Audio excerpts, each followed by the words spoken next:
One of the greatest obstacles to crafting health and wellness is identifying and controlling inflammation. It's at the core of all complex and chronic diseases, and it's the driving mechanism that underlies the most common symptoms that people like you struggle to overcome. Join us as we explore cutting-edge science and research to give you the information and tools you need to create the quality of life you want and deserve. And now, here is the host of Inflammation Nation, Dr. Stephen Noseworthy. Hey, there's Dr. N again. This is going to be a shorter tack-on episode to the first two episodes that I did talking about toxicity testing.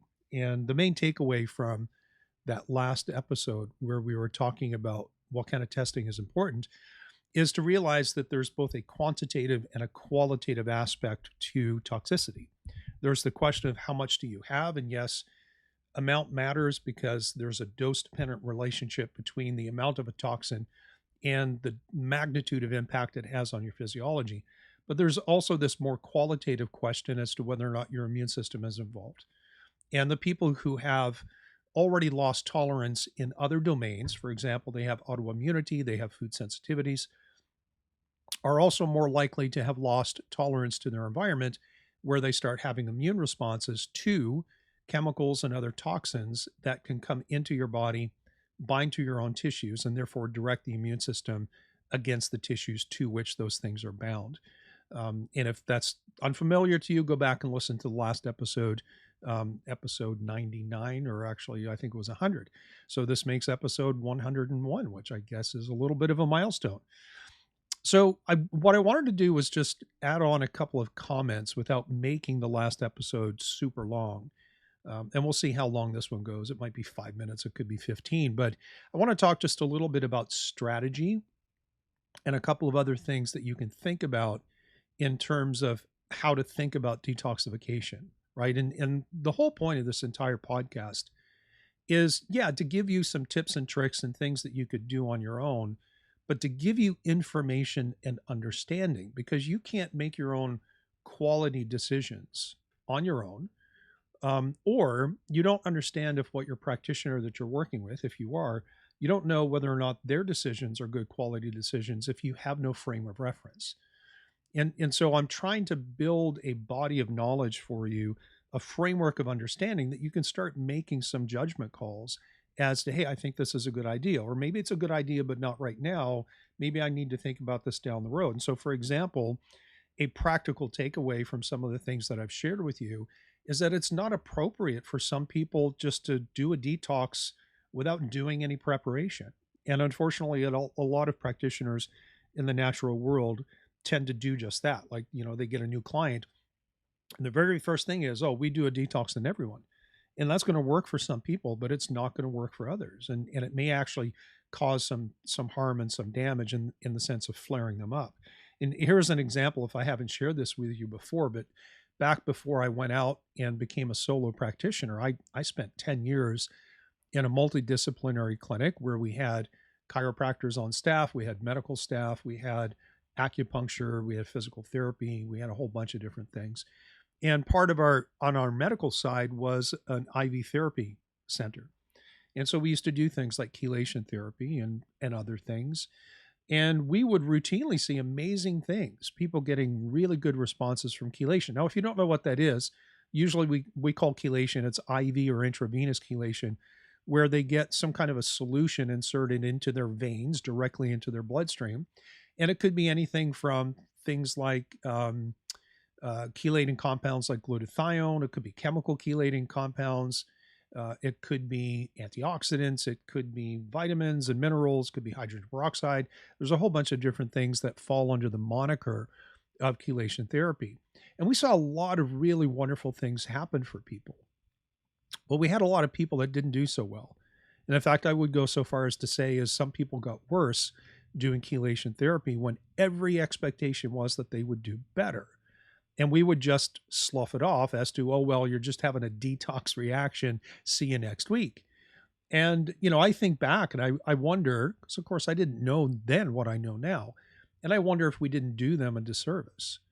And so I have a very high regard for chelation therapy and the doctors that do that. but there has to be some safeguards built in and around so that you have some way of determining whether or not chelation therapy or just a generic detox is the right thing to do for any given individual person. And you may have experienced this. And in fact, you can write in the comment section, or shoot me a line at podcast@drknowsworthy.com to tell me if you've ever done a detox and had a negative outcome. And there could be many different reasons for that. And it could be that they just simply did the wrong type of detox, because detox it's a continuum of many different things. It's not a single thing that everyone does the same way all the time. But maybe it's a timing issue. Maybe detox was an important thing to do, but you had to do certain things before you got to the point where you can handle that. And again, many different reasons why someone may not want to do a detox first and foremost, or may not want to do it aggressively. And so again, it's about understanding, it's about being able to make some of your own decisions and become relatively independent of the healthcare system, whether that's conventional or alternative. And this is what I call becoming autonomous, or autonomous health. And that is having enough understanding that you can direct your own care. Or if you're working with someone, you can really understand whether or not what they're suggesting to you should be done is something that you agree is something that should be done. So anyways, let's talk about some strategy things. Like one of the very first things and this is something simple that you can do on your own. You may have already done it to a certain degree, but I look at deloading your system as the very first step of a proper detox approach. And in fact, I mentioned my 3D detox program on my website. It's called 3D detox, not in the sense of 3D as in 3 dimensions, but 3D in the sense of 3 words that begin with the letter D. And there's deload, which is the very first phase. And then there's detox itself. And there's what I call deep tox, and that's DEEP as in Paul, deep tox. And that's what the 3 Ds stand for. And deload is the very first thing. Now, there's more breadth and depth to that than I'm going to share right here. But one simple thing that you can do is you can just start changing your diet. Like stop eating the things that are driving your inflammatory state, blowing your blood sugar control. Stop eating things that are feeding infections in your gut, for example. And then you can deal with questions like, should you be eating organic foods like fruits and vegetables? Does going organic really matter? And the answer is sometimes.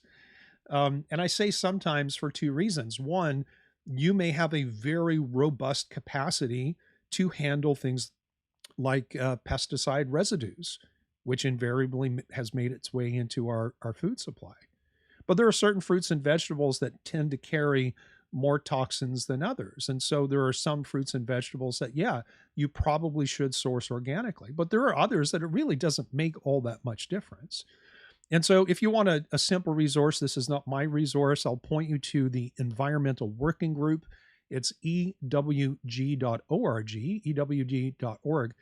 Or you can just simply go to Google and search for the phrase clean 15 and dirty dozen. And so the Environmental Working Group has put together a list of fruits and vegetables that they've done studies on, and they can differentiate between foods that tend to soak up toxins and hold on to them, and those are the ones you really should buy organic, versus the ones that don't tend to do that, and you can just buy those in your regular grocery store without having to pay the premium, unless you just simply feel better paying more money to know that all things are relatively toxin free. And I say relatively toxin free because I hope that you're not under any illusion that just because something is organic, it doesn't have any toxins in it. That's simply not true. Organic does not mean toxin free. Organic means less toxins. That's all it means. And so there are many people who are, they're really compromised with their environmental sensitivity and their ability to handle these compounds. And going organic doesn't help because there's still enough toxicity or toxin residues in organic fruits and vegetables that they still react to it, especially if they have immune responses because they've lost tolerance. So going organic sometimes makes a big difference. Sometimes it doesn't. For the average person, you don't have to buy everything organic.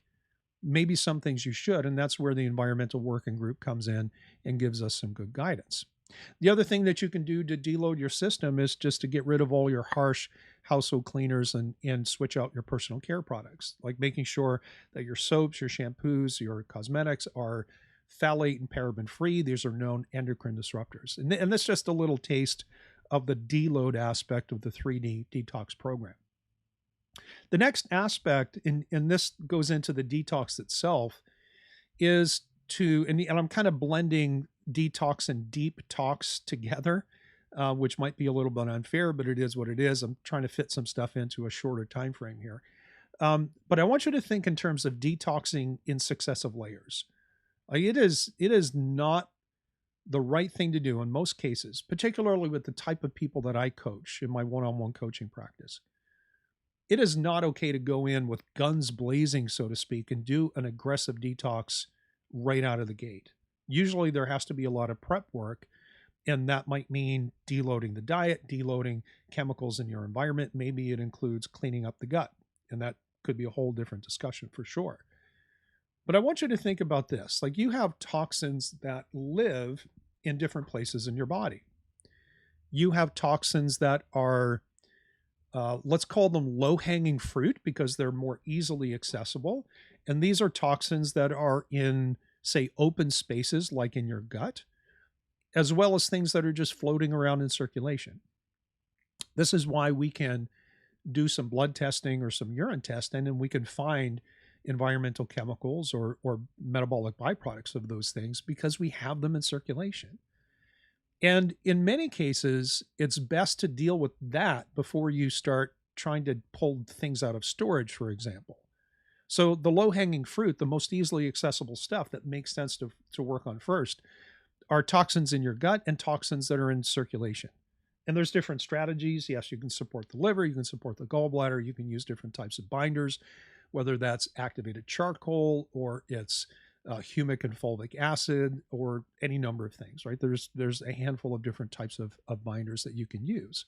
But that's layer number one. Layer number two are toxins that are in the intercellular spaces and in the lymphatic system. And intercellular means the space in between the cells, because as things go through your bloodstream, they filter out into the spaces in between your cells, and then they kind of get vacuumed up, for lack of a better term, by the lymphatic system. And so they're not in your cells, but they're not necessarily in circulation. They're in this space in between. And that, again, is your intercellular spaces in your lymphatics. And this is where using things like glutathione or N-acetylcysteine can really help, because they act wherever they are to attract toxins or be attracted to them, to bind and neutralize them so you can get rid of them. So again, we have the low-hanging fruit, the first layer of toxicity, which is open spaces like the gut and circulation. Then we have the intermediate layer, which is your intercellular spaces and your lymphatic tissue. And then we have the third and the final layer, which is your intracellular spaces, the space inside your cells, particularly fatty tissues, because we know that these toxins are lipophilic. We talked about that in episode number 1. They love fat, and so they're attracted to wherever fat is, and that would be your adipocytes. It would be your fat mass in your body, whether that is subcutaneous fat or whether that is visceral fat. But these toxins are also, they tend to accumulate in any tissue that has fatty component to it. So your brain, so your bone marrow, or a fatty liver if you have that. And in order to access that, we kind of have to have a little bit of a different strategy. But think of this, and I use this example in the seminars that I teach, and I actually use it in the 3D detox program itself, just to help you understand conceptually what you're trying to do. If you, let's say that you have a garage that's full of junk, and you take a Saturday and you think, okay, I'm going to clean this stuff out. So you go outside, you open the garage door, and you're staring at that big mess, and maybe the garage is stacked floor to ceiling and wall to wall. You don't crawl in over the top of everything to the back and start pulling things out from the back, do you? No, you start at the front. And you start with the things that are most easily accessible, and then you start to organize them as you start pulling it out. And eventually you work your way to get to the things that are in the back of the garage. Well, doing detox is no different. You don't want to go in and try to pull a bunch of toxins out of deep storage to bring them out into circulation, to expose a higher load to your glutathione stores, to expose your immune system if you have some immune reactivity to your chemicals or to your chemical load. No, you start with the front of the garage, which is open spaces like the gut and things that are in circulation. And so you have to look at detox as not this kind of monolithic, all I have to do is take milk thistle and support my liver, and I'm going to do detox in a way that's safe and effective for me. You have to be far more strategic. And I encourage you again to think deload first. Before you try to detox, do your deload. Stop things from coming into the system anywhere that you can. And then when you go to do your detox, think in layers. Think the front of the garage, the middle of the garage, and then the back of the garage. Now, the final aspect of 3D detox is what I call deep tox. And that really gets into repairing the lipid structures in the cell membranes, right? Because one of the things that we know that happens is that these toxins tend to drive oxidation into fatty tissues and fat molecules. And so ultimately, at the end of the day, part of what happens with toxicity is we end up damaging our cells. And over time, we can actually reconstitute or change the constituency of the fats in the cell membranes. And that's what deep tox is all about. It's really about repairing the long-term consequences of having held a toxic load. And you don't want to do that until you get rid of your load. And you don't want to get rid of your load until you prepare your system first. And you have some kind of a strategy that you can move forward in a way that just makes sense. All right. Remember, this was a tack on episode. It was episode 100 or 101. I guess I kind of lost count at this point. But anyways, that's a wrap for this episode. If you want more information about me, the work that I do, you can check out my website. It's drnoseworthy.com. Find me on major social media channels. The links are in the episode description. And please remember to rate, like, and follow.